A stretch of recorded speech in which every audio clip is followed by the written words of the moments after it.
Olá, irmãos. Que prazer poder estar com vocês através desse canal.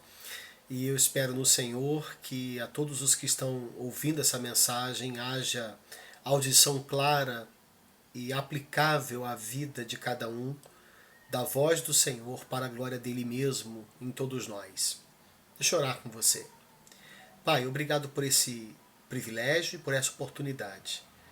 Fala aos nossos corações, Senhor, com base na tua palavra, a respeito dos teus desígnios, que eles sejam encontrados, ó Deus, em nossos corações como valiosos, preciosos, e que para isso o teu próprio Espírito prepare a nossa terra árida, irrigando-a, arando-a, adubando-a, para que ela possa frutificar.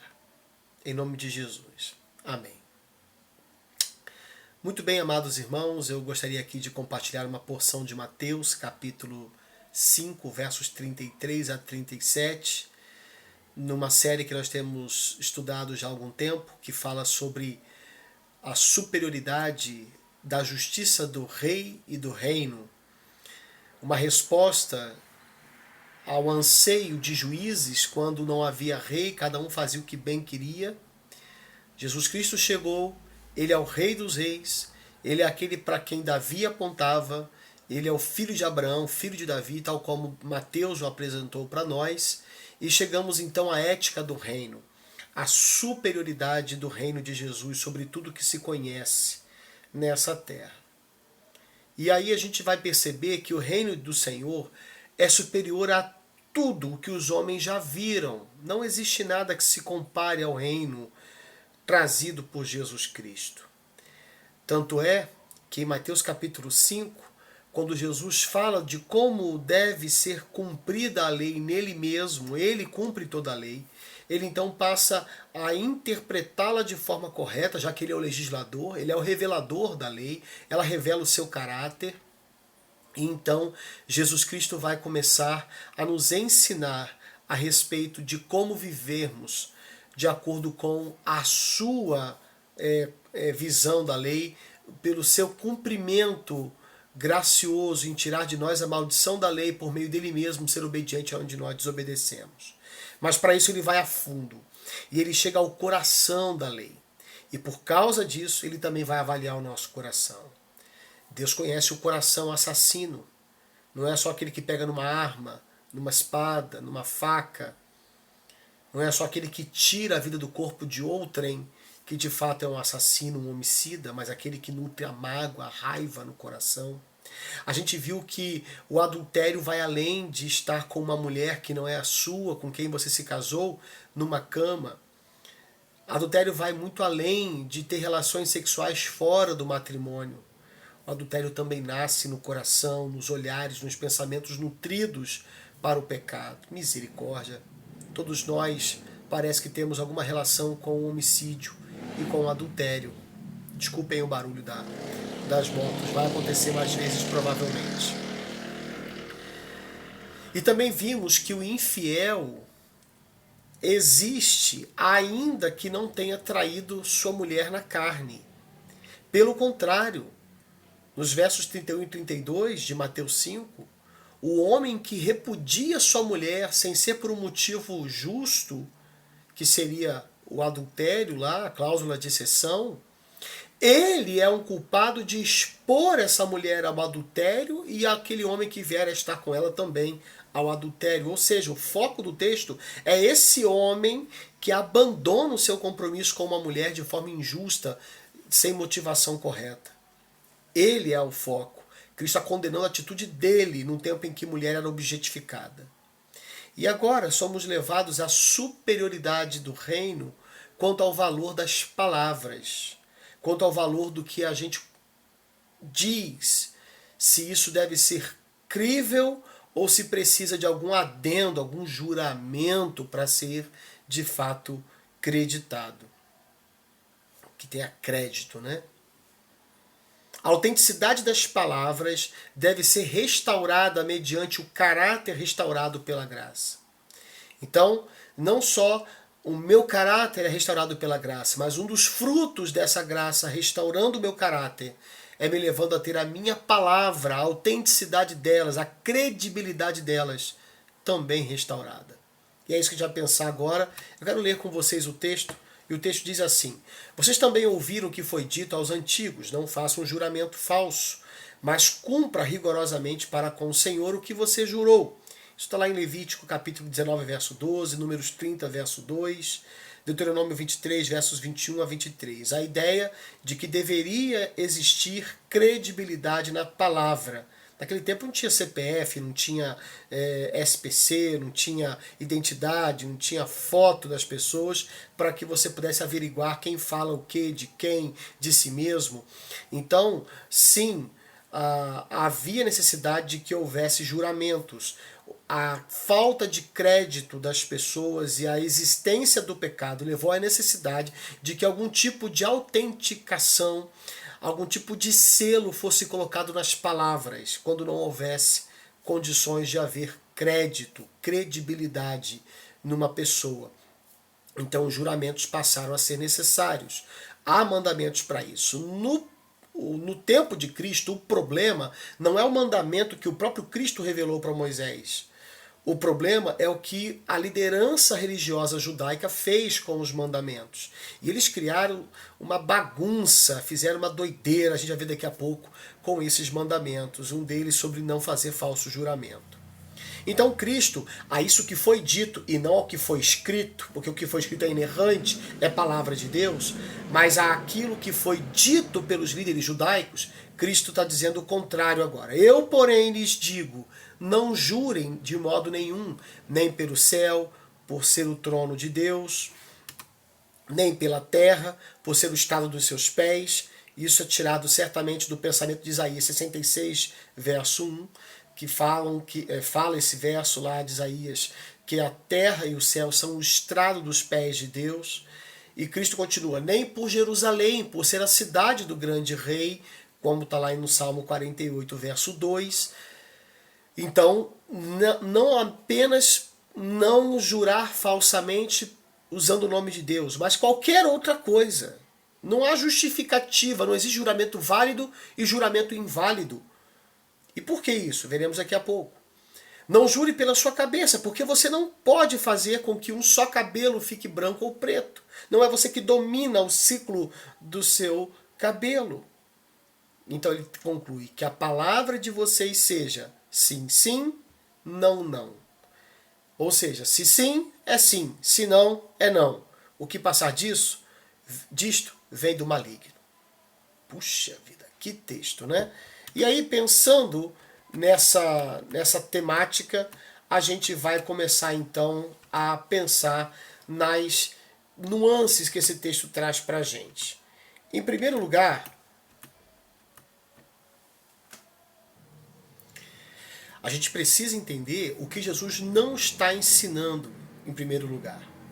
Porque a gente faz uma confusão com esse ensino e acaba atrapalhando algumas coisas que são importantes. Lembremos que a superioridade da justiça do rei e do reino são apresentadas no Sermão do Monte algumas vezes com hipérboles, com exageros, tipo aquele que a gente viu agora há pouco sobre o pecado dos olhos, do adultério do coração, quando Cristo manda a gente cortar uma parte do corpo, arrancar um olho se ele nos leva a pecar. É claro que Cristo não quer que a gente faça isso literalmente. Houve quem o fizesse na história e não adiantou nada, né? O pecado continuou na cabeça, lá dentro da mente da pessoa.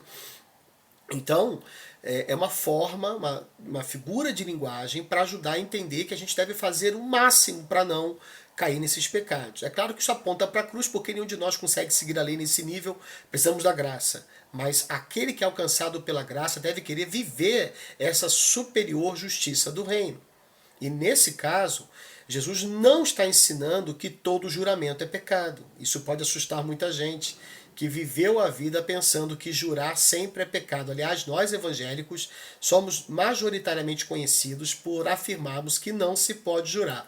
Eu me lembro que tinha uma música que eu gostava muito de Leandro e Leonardo, eu acho. E eu queria cantar para minha mulher sempre, mas eu não podia, eu não posso, porque tá lá. Eu juro por mim mesmo, por Deus, por meus pais, vou te amar. Puxa vida, eu acho linda a música, mas não rola. E de fato esse é um dos casos em que não é necessário desse jeito o tempo todo. Mas alguns juramentos são feitos sim num casamento. Olha só, presta bem atenção. Vamos passar um pouquinho adiante para a gente perceber como é que isso é sério.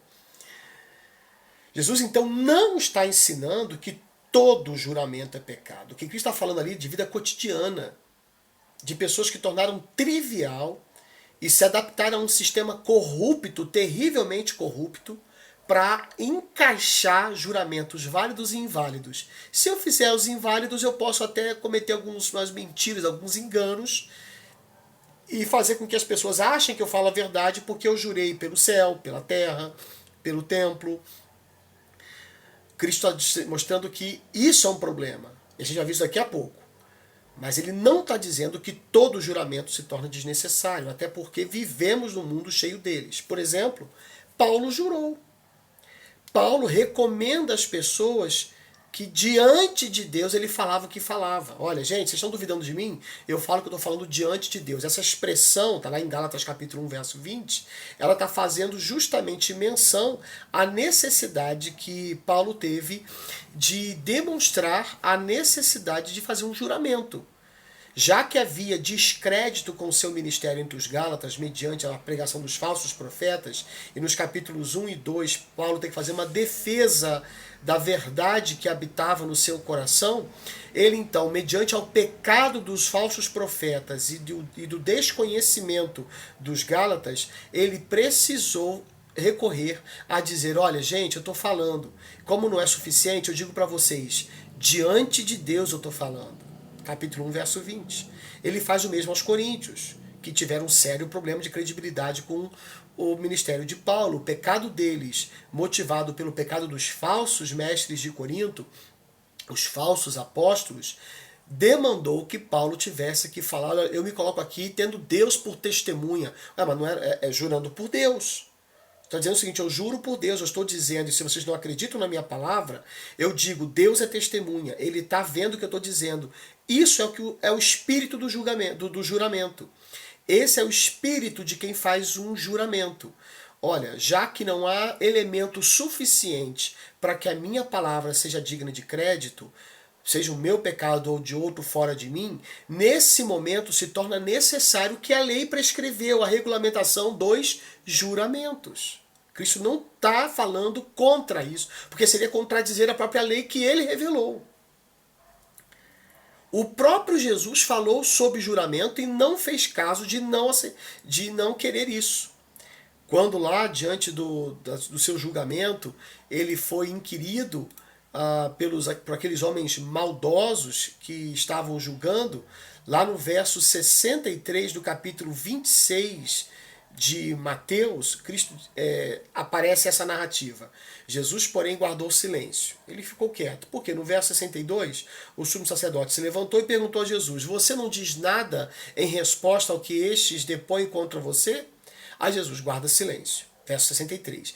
E aí olha o que acontece. E o sumo sacerdote lhe disse, eu exijo que nos diga, tendo Deus vivo por testemunha, se você é o Cristo, o Filho de Deus. Cristo não fala assim, olha, eu não falo sobre juramento, não preciso disso. Quem quiser acredita na minha palavra, eu sou a verdade. Ele não faz isso, ele aceita. Ele fala e responde debaixo dessa palavra daquele homem. Isso chama a nossa atenção, a gente precisa avaliar essa questão, ela é importante. Ele aceita falar sobre juramento. Na verdade, meus irmãos e minhas irmãs, cartórios, escrituras, testemunhas que assinam lá a nossa habilitação para sermos casados, seja no religioso ou, de fato, já a certidão diante de um juiz, nós todos estamos ali nos submetendo a um juramento. Nós fazemos isso quando estamos servindo serviço militar. E não há erro nessa questão. A gente faz isso quando está prestando um depoimento, um testemunho diante de uma autoridade magistrada, um juiz, um desembargador, ou num julgamento qualquer. A gente se submete a isso. E é necessário. Aquela palavra de estar jurando está dizendo o seguinte, já que em mim não há elemento suficiente para que desconhecidos meus ou o pecado de quem está à minha volta não reconheça a minha verdade no que vou dizer, eu então tenho que trazer um adendo. Essa condição do pecado gera a necessidade de um adendo, o juramento. Então Cristo não está ensinando que é pecado toda forma de juramento, viu? Olha que interessante. Algumas vezes eles são necessários. Paulo jurou, Jesus falou sobre juramento e não houve problema nisso. Pelo contrário, até o próprio Deus do Antigo Testamento fala que ele é testemunha de si mesmo. Ele tem que alegar isso. E é importante a gente averiguar que a Bíblia fala mais do que a gente está muitas vezes acostumado a repetir sem refletir. Os cartórios, então, as escrituras, as testemunhas, os contratos que dependem de assinatura, são provas de que a graça de Deus mantém uma ordem relativa por meio desses juramentos. Não basta a palavra, tem que ter um CPF. Não basta a palavra, tem que ter uma assinatura com registro em cartório. São juramentos sociais, regulamentados pela lei dos homens hoje, tão quanto existia no tempo de Moisés pela lei de Deus para Israel. E isso mantém a ordem que é inevitável no mundo de pecado. Ok? Espero que isso tenha ajudado você a pensar nessa questão um pouco mais, porque haverá momentos e que quem sabe, não o fio do bigode, mas dizer diante de Deus, o Senhor sabe o que eu estou falando. Ou seja, se você não acredita em mim, pelo Senhor, pelo que Ele sabe da minha vida, pelo que Ele sabe da minha realidade, eu apelo ao que você acredita nele. E aqui eu estou colocando a vida de Deus como um selo de autenticidade à minha palavra. Por isso que a lei fala, não façam falso juramento. Não façam nenhum tipo de juramento mentiroso. Porque vocês estão usando o nome de Deus para endossar, num tempo de pecado, aquilo que não é possível numa comunidade de pessoas imperfeitas e que pode haver mentira. E para justamente proteger essa sociedade, é necessário que às vezes se faça juramento em nome de Deus. Que coisa! Isso para mim é novo, viu? Aprendi para estudar, para pregar. E estou aqui revendo alguns conceitos. Muito bem. Em segundo lugar, o que Jesus então está ensinando nesse texto? O que ele de fato queria dizer para a gente? Primeiro, é que o ideal é a não necessidade de juramentos. É isso que ele está dizendo para a gente naquele texto que a gente acabou de ler. Ou seja, ele disse, vocês ouviram o que foi dito aos antigos, não faça juramento falso, mas cumpra rigorosamente para com o Senhor o que você jurou. Isso que era dito pelos antigos aos pais, e tá a Motinha passando para nos lembrar que a gente não deve dormir no sermão do pastor, viu? Oh, falou amém. Mas o que os fariseus inventaram foi um sistema maluco, doido. Se você quiser dar uma olhadinha, veja comigo Mateus 23. Gente, é assustador o que acontece nessa passagem, por conta do pecado dos homens. Cristo vai fazer uma crítica aos fariseus e uma das coisas que ele vai criticar é a ideia que os fariseus tinham dos juramentos.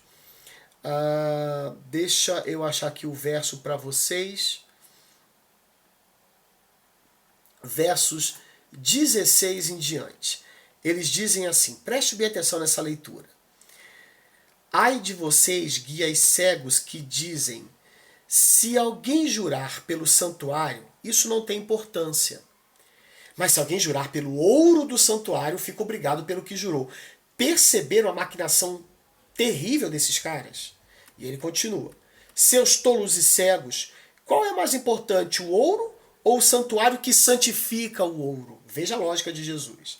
Aí ele continua a crítica dele. E vocês dizem, se alguém jurar pelo altar, isso não tem importância. Mas se alguém jurar pela oferta que está sobre o altar, aí fica obrigado pelo que jurou. Misericórdia, os caras eram muito doidos, gente. A gente vê muita gente doida falando em nome de Deus hoje, mas os caras eram muito criativos naquela época. Misericórdia. Pro mal, misericórdia. E Cristo fala, cegos! Qual é mais importante, a oferta ou o altar que santifica a oferta?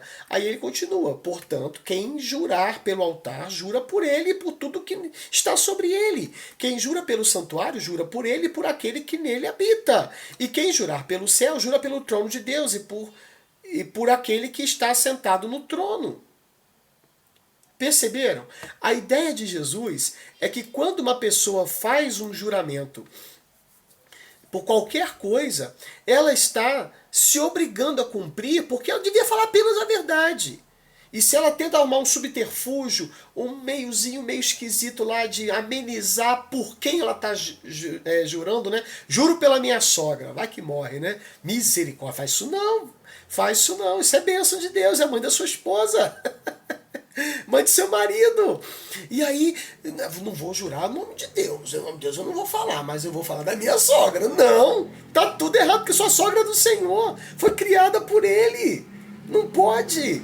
Qualquer coisa vai envolver o nome de Deus. Então, a primeira coisa que Jesus ensina pra gente, ele não está ensinando que todo juramento é errado. Ele está ensinando que, primeiro, o ideal é a não necessidade de juramentos. Eles existem porque existe o pecado. Além disso, o que ele está ensinando? Que ainda que em momentos solenes eles sejam necessários, para quem convive perto da gente deve ser natural não precisar de juramentos, mas deve ser natural a confiança em nossas palavras. Quando uma pessoa que vive perto de mim precisa de que eu jure o tempo todo, é porque eu já sou considerado um mentiroso. Eu plantei desconfiança no coração dos outros. Esse juramento vale para quando alguém não tem conhecimento, não caminha comigo, tem algum pecado no seu coração, algum preconceito que não aceita bem as coisas, e aí eu falo, não acredito, o que eu faço? Olha, em nome do Senhor, tendo Deus por testemunha, diante dele estou dizendo, isso aqui é verdade. Isso aqui deveria ser uma autenticação, uma autentificação, um selo de que as suas palavras são verossímeis, elas são críveis, elas são verdadeiras. Isso é verdade. E isso então seria um auxílio, mas não a regra. Substituir Deus por sua criação ou por nossa própria cabeça ao jurar falsamente não exclui Deus, porque Deus é o Senhor da criação, como o Salmo assim demonstra, os Salmos, né? O próprio texto de Isaías, como também Ele é o dono da minha cabeça. É Ele quem faz com que meus cabelos se tornem brancos. É Ele quem conta esses fios antes que caiam. O Senhor é o Senhor da minha vida. Jurar por qualquer coisa que é de Deus é jurar pelo próprio Deus. Então não tem juramento falso que não leve o nome de Deus falsamente. Todo juramento, quando é para fundamentar uma mentira, ele de fato depõe contra o próprio Deus. Misericórdia. Isso é sério. Isso nos leva então a uma reflexão feita por Schweizer, quando falando sobre esse texto escreve o seguinte: quando a palavra humana se deteriora de tal modo que sob certas circunstâncias, sim, pode significar não, e não significar sim, a comunidade está destruída. Eu vou repetir. Quando a palavra humana se deteriora de tal modo que sob certas circunstâncias, sim, pode significar não, e não, sim, a comunidade está destruída. Misericórdia. Vivemos isso no tempo da pandemia hoje. Como é difícil acreditar nas palavras que se ouvem. Como é difícil saber se de fato estão dizendo a verdade para nós. E essa reflexão é importante para mim e para a tua vida hoje também. E o que isso muda na prática? O que tem que mudar na nossa vida? Tem algumas aplicações aqui para tentar ajudar nesse pensamento. Em primeiro lugar, cidadãos do reino não devem temer falar a verdade, a começar quando se tratar de si mesmos. Quando Moisés, escreveu o Salmo 90, ele falou de si e do povo de Israel, mas ele fala de si junto com aquela turma toda. E olha que Moisés foi um cara diferenciado. O próprio Deus fala dele como aquele que, como ele, jamais houve outro igual. E esse homem fala de si o seguinte: pois somos consumidos pela tua ira e pelo teu furor conturbados. Puseste as nossas iniquidades diante de ti, e sob a luz do teu rosto os nossos pecados ocultos. Pois todos os nossos dias se passam na tua ira, acabam-se os nossos anos como um breve pensamento. Salmo 90, versos 7 a 9. Cidadãos do reino não precisam ter medo de falar a verdade, começando sobre si mesmos. E a verdade sobre nós, a primeira de todas, é que a gente não presta, é que a gente é pecador, que a gente é falho, que a gente vai decepcionar mesmo. Não ter que ficar criando falsas realidades, cidades cenográficas, fachadas, maquiando a realidade, mascarando a verdade para tentar fazer as pessoas nos amarem.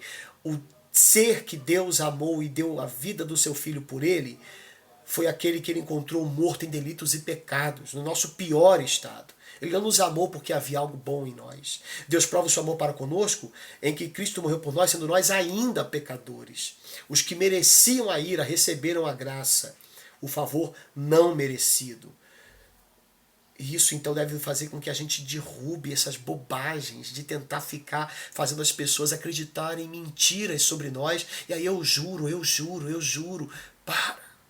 É o que está dizendo, é isso, para! Cidadãos do reino não devem temer falar a verdade. Em segundo lugar, plante as atitudes necessárias para ter credibilidade. Se você viveu na mentira.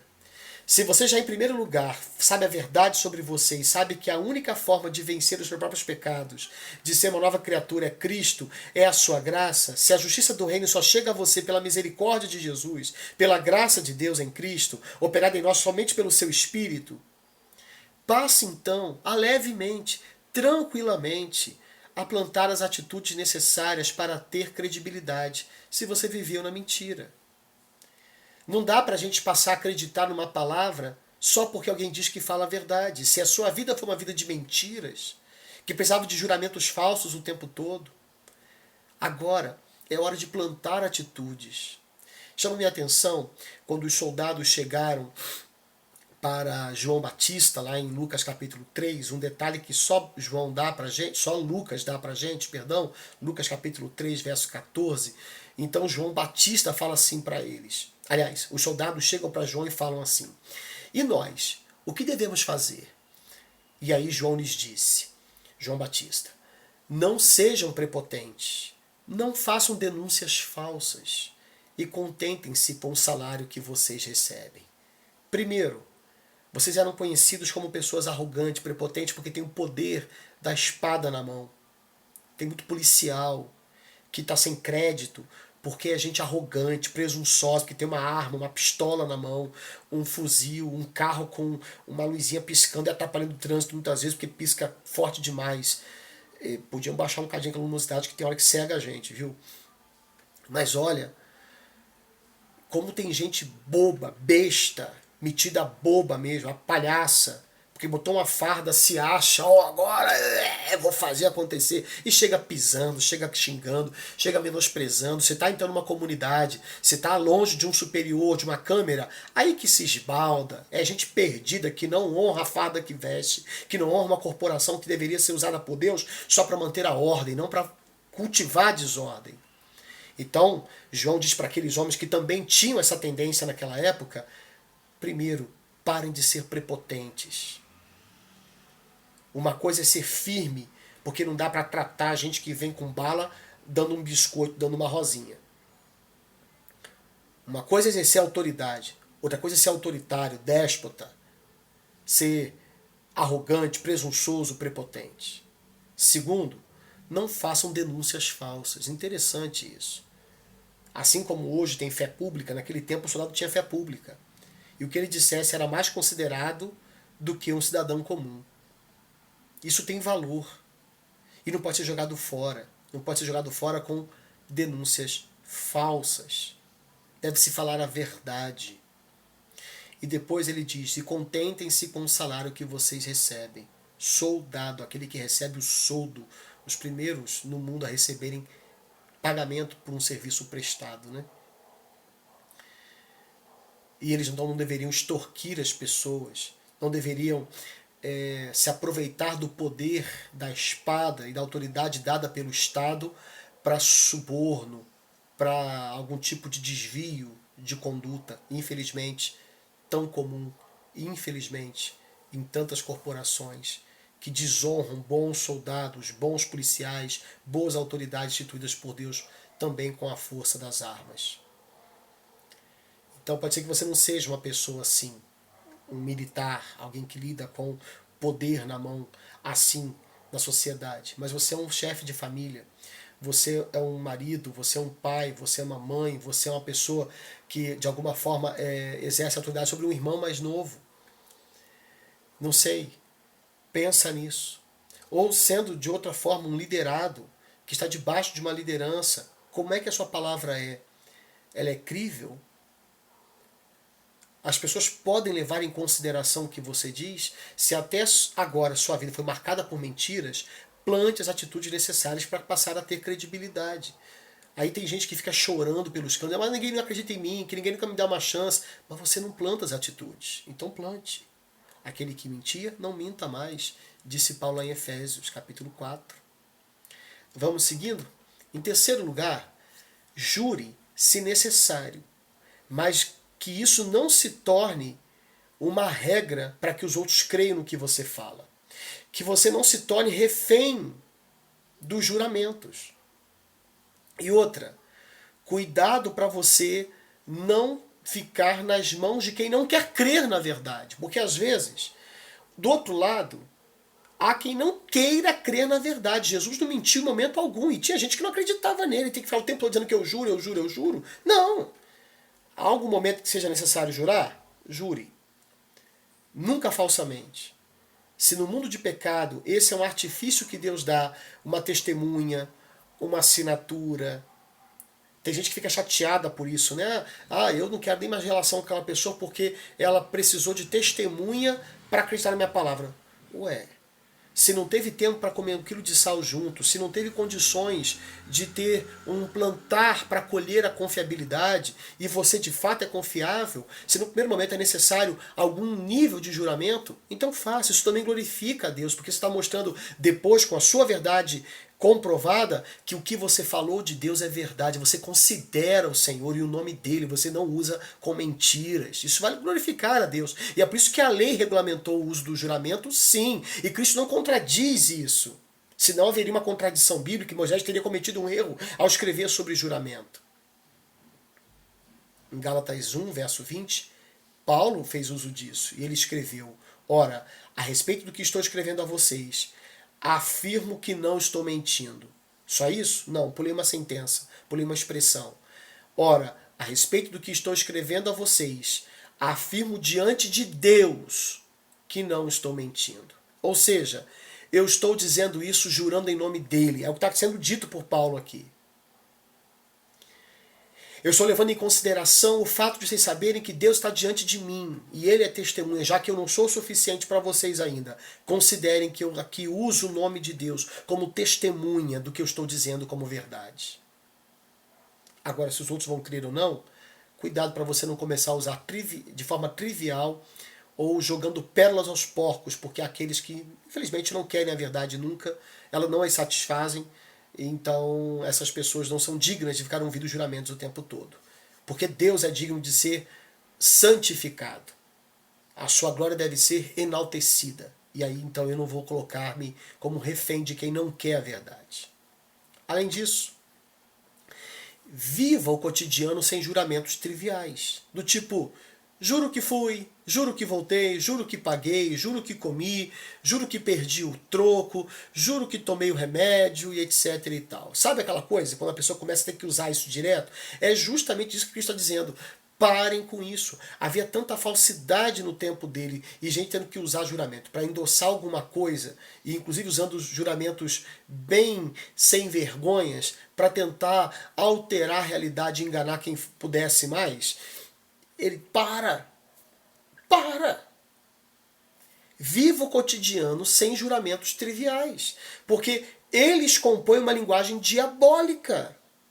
Eles sempre querem esconder uma vida de mentiras. E é por isso que no verso 37, que termina essa perícope, Jesus disse que a palavra de vocês seja sim, então é sim. Não, é não. O que passar disto vem do maligno. É o maligno que tenta enganar as pessoas. Ele é um enganador. Crente não tem que fazer isso. Nós devemos ser verdadeiros com aquilo que o Senhor nos dá.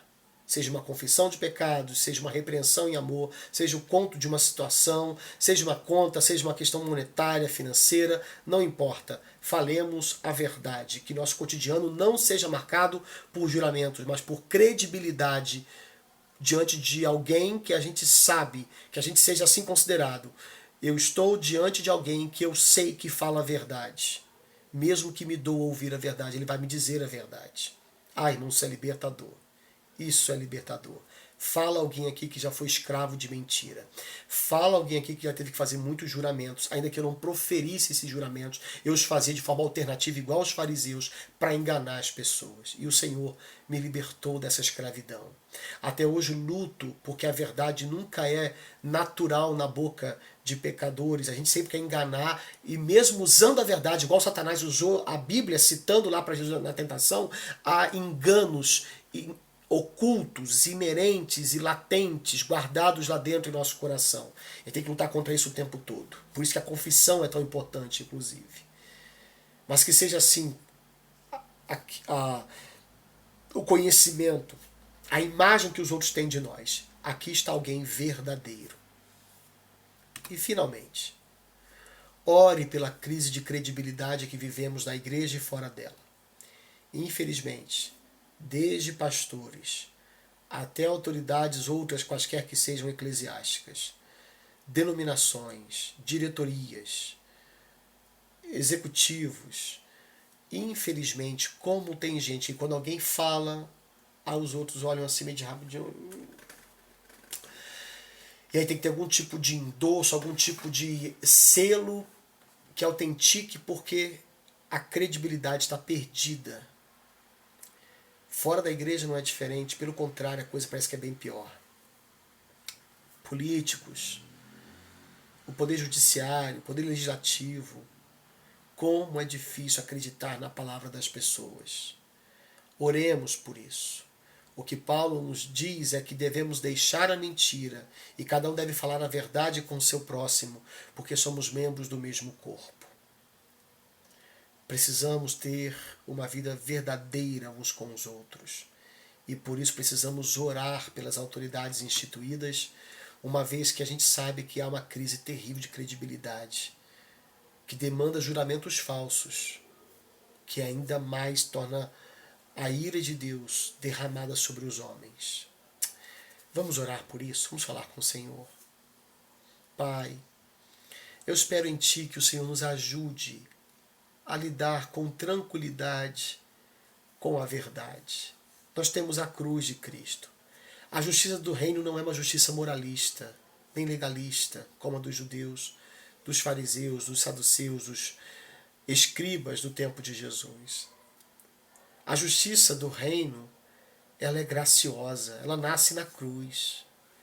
Jesus cumpriu a lei por nós, e onde a gente agora aqui percebe que somos caídos no pecado, o Senhor com graça vem, estende a mão e nos leva não só a saber que o Senhor nos aceitou em nosso pior estado, como o Senhor nos leva a refletir a imagem de Cristo a partir de agora. E nesse novo estado, a verdade é bela, não é mais pesada. É bom confessar pecados, é bom não guardar mágoas, é bom não maquiar, não florear a imagem, a realidade, escondendo as coisas do coração. Traz leveza não precisar de juramentos para conviver no dia a dia com a família, com a esposa, com o marido, com os filhos, com os pais, com o patrão, com os empregados. Traz leveza à sociedade, à verdade. E porque há pecado, porque às vezes, infelizmente, há desconhecimento, e como tem havido tantos enganadores no mundo, quando for necessário que saibamos, como Paulo, fazer juramentos que glorifiquem o teu nome, para que depois, quando virem que o que falamos de fato era verdade, percebam a seriedade que nós tivemos ao tratar do teu nome como um autenticador das nossas palavras. E que sim, aí sim, os juramentos que a tua palavra recomenda para o mundo de pecado façam sentido e gerem mais ordem social, mais paz de espírito. Mas que a regra das comunidades, das famílias, que a regra daqueles que estão próximos, jamais seja precisar de qualquer tipo de juramento para autenticar suas palavras. Isso vem do maligno quando se torna uma regra. E é do Senhor a beleza de não precisarmos que o Senhor faça nada além de falar que em ti mesmo há toda a fonte da verdade. Jesus disse que ele era a verdade. Obrigado por Jesus. Obrigado pela igreja. Dá, Senhor, que sejamos referência de verdade, de autenticidade, de uma vida verossímil, crível. Que não haja, Deus, uma imagem da igreja diante dos homens, de que precisamos de lava-jato, judiciário, denúncias, investigações, por conta das aparências do mal que deixamos vazar. Mas que a verdade seja tão bela, singela e transparente na vida do teu povo, que nós sejamos restaurados como modelo, referência, norteador, ó Deus. A igreja seja uma bússola para o mundo quando precisar encontrar o que é ser honesto, verdadeiro no que se diz. Que isso comece em nossas casas. E mais uma vez, muito obrigado pela verdade de Jesus, que sim, sabe bem quem a gente é, e que porque sabe quem a gente é, traz quem o Senhor é em graça e misericórdia para mudar a nossa sorte. Obrigado, em nome de Jesus. Amém. Espero do Senhor que essa palavra tenha te abençoado, que o Senhor abençoe ricamente a sua vida, lhe dê dias de transparência, de verdade, de credibilidade, mesmo que isso te gere algumas lágrimas, que gere necessidade de alguns tratamentos, de alguns distanciamentos seguros para que a raiva tenha tempo de secar e dar lugar ao perdão, mas que não haja uma vida de fachadas, que de vez em quando, muitas vezes, infelizmente, de vez em sempre, necessite de juramentos desnecessários. Que Deus abençoe a todos em nome de Jesus. Amém.